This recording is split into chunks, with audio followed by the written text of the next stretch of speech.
अस्सलाम वालेकुम व्यूअर्स। उम्मीद करती हूँ आप सब ठीक ठाक होंगे। मेरा नाम डॉक्टर सायरा है, मैं फिजिकल थेरेपिस्ट हूँ। आज हम बात करेंगे टेनिस एल्बो को किस तरह से डायग्नोज किया जाता है। कोहनी में जो बाहर की तरफ दर्द आता है उसको टेनिस एल्बो बोलते हैं। एक और नाम भी होता है इसका मेडिकल टर्म में लेटरल एपिकॉन्डिलाइटिस। नामों से परेशान नहीं होना, बस इतना याद रखिएगा कि अगर कोहनी के बाहर वाली साइड पर दर्द हो रहा है तो उसको हमने किस तरह से डायग्नोज करना है घर पे बैठे कि हमें टेनिस एल्बो है।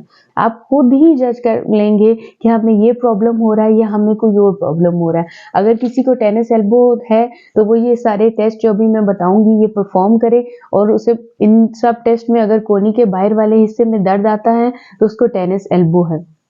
लेकिन जैसे कि अगर ऑस्टियोआर्थराइटिस है एल्बो का, उसमें यह है कि स्टिफनेस रहेगी, इस जॉइंट में पेन रहेगा और मॉर्निंग स्टिफनेस आएगी। सुबह में उठेंगे तो बिल्कुल कोहनी ना मोड़ी जाएगी ना खोली जाएगी।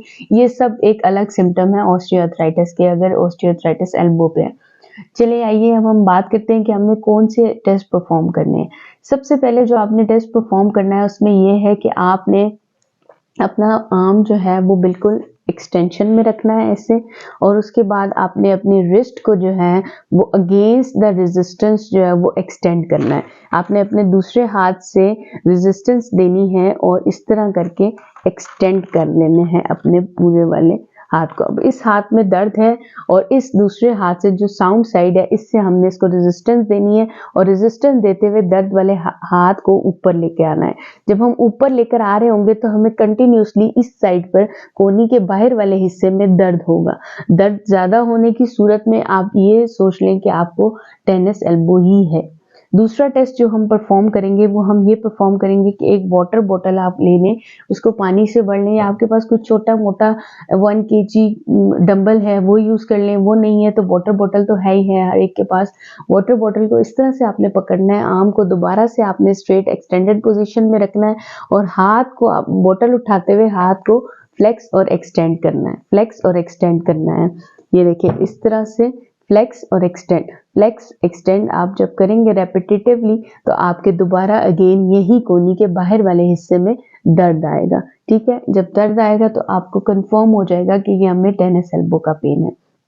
उसके बाद आपने क्या करना है, जो तीसरे नंबर पे आपने काम करना है वो ये करना है, अगेन आपने अपना बाजू सीधा रखना है, एक्सटेंडेड पोजीशन में रखना है, लेकिन इस बार आपने अपने रिस्ट को, अपनी कलाई को जो है एक फ्लेक्शन में ले जाना है, मोड़ लेना है। ठीक है, और फिर ओवर प्रेशर देके आपने अपनी उंगलियों को और फ्लेक्स करना है और अंदर की तरफ लेकर आना है।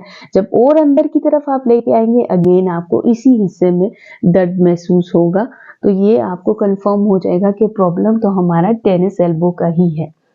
बहुत लोग टेनिस एल्बो को बता देते हैं कि इस तरह से डायग्नोज करना है, घर में आप भी डायग्नोज कर लेंगे कि टेनिस एल्बो है, इस तरह डॉक्टर साहिबा ने बताया था, हमने ये टेस्ट परफॉर्म किए, हमें तो टेनिस एल्बो निकल आया। लेकिन अब उसका ट्रीटमेंट करना क्या है? ट्रीटमेंट ये करना है आपको, फिजियोथेरेपी ट्रीटमेंट में हमारे पास सबसे ज्यादा जो है वो रेस्ट है।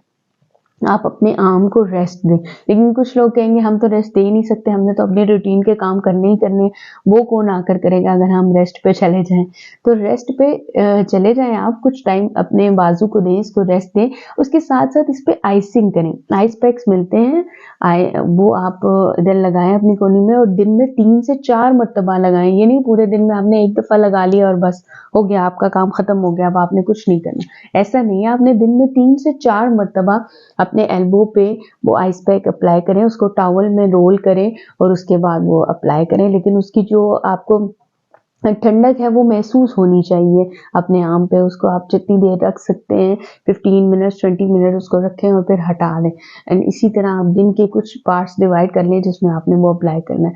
बाकी अगर आप क्लिनिक में जाते हैं तो वहाँ पे अल्ट्रासाउंड थेरेपी भी अवेलेबल होती है, टेंस भी अवेलेबल होता है, तो वो उसके अकॉर्डिंगली आपका ट्रीटमेंट चलेगा।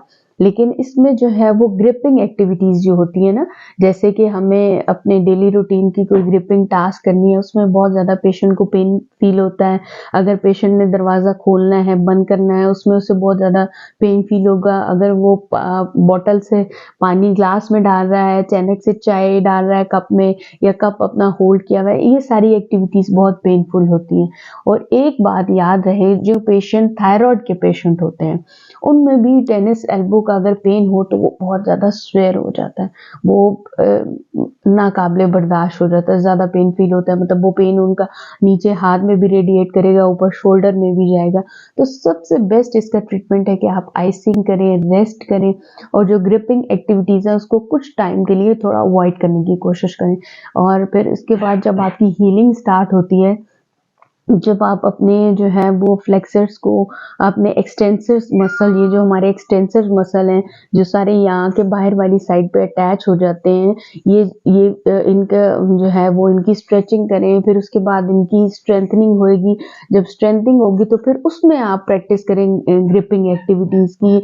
आप कोई भी ऐसी एक्टिविटी करें जिसमें ग्रिपिंग आ जाती है तो वो आपको फ़ायदा देगी। ठीक है, thank you so much for watching. मुझे उम्मीद है कि ये सारी इंफॉर्मेशन आपके ज़रूर काम आएगी। और अगर आपको कोई भी क्वेरी है, कोई क्वेश्चन है तो प्लीज़ मुझसे कमेंट में पूछिए, मैं आपको आंसर करूँगी। मेरी वीडियो को लाइक करें, चैनल को सब्सक्राइब करें। Thank you for watching. Next video तक अपना ख्याल रखिएगा। तब तक के लिए अल्लाह हाफ़िज़।